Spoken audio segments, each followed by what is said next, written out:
रिया हमेशा से संगीत के शौकीन थी। वो अपने स्कूल के बेस्ट पियानिस्ट थी और सपना देखती थी कि एक दिन वो किसी बड़े मंच पर पियानो बजाएगी। रिया दिल्ली में अपनी माँ के साथ रहती थी। उसके पिता का देहांत तब हुआ था जब वो सिर्फ 8 साल की थी। उनकी आखिरी निशानी थी एक पुराना लकड़ी का पियानो जो अब घर के एक कोने में ढका हुआ पड़ा था।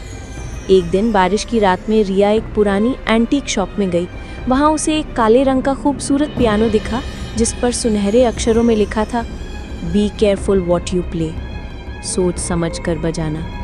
वो पियानो बहुत सस्ता था, इसलिए रिया ने बिना कुछ सोचे समझे उसे खरीद लिया और घर ले आई। रात को जब सब सो गए तो रिया ने उस पियानो को साफ किया और पहली बार बजाना शुरू किया। जैसे ही उसने पहली धुन बजाई, कमरे की सारी लाइट्स टिमटिमाने लगी, पंखा बंद हो गया और घर में ठंडी हवा चलने लगी। उसी वक्त उसे लगा जैसे कोई उसके पीछे खड़ा है। रिया ने पीछे देखा, कोई नहीं था, पर पियानो अपने आप बजने लगा। वही धुन जो उसने अभी कुछ सेकंड पहले बजाई थी, बस और ज़्यादा डरावनी। अगले दिन उसकी माँ ने बताया कि रात को किसी की फुसफुसाहट सुनाई दी थी, प्ले अगेन, प्ले अगेन। रिया ने हंसकर बात टाल दी, लेकिन उस रात जब वो सोने गए तो उसे अपने कमरे में धीमी धीमी पियानो की आवाज़ सुनाई दी। वो भागकर लिविंग रूम में गई और देखा कि पियानो अपने आप बज रहा है। उसकी कुंजियां अपने आप ऊपर नीचे हो रही थी, जैसे कोई अदृश्य हाथ उन्हें चला रहा हो।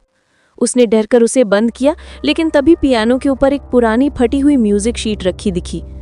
उसका नाम था द डेविल्स सॉन्ग। रिया ने उसे उठाया और पढ़ने लगी। उस पर एक चेतावनी लिखी थी, जो ये धुन पूरी बजाएगा उसकी आत्मा उसी धुन में बंध जाएगी। रिया को ये सब झूठ लगा और उसने जिज्ञासा में वो धुन बजा दी। जैसे ही आखिरी नोट बजा, सारी लाइट्स बुझ गई। उसके कानों में किसी के हंसने की आवाज गूंजी। अब तुम्हारी बारी है।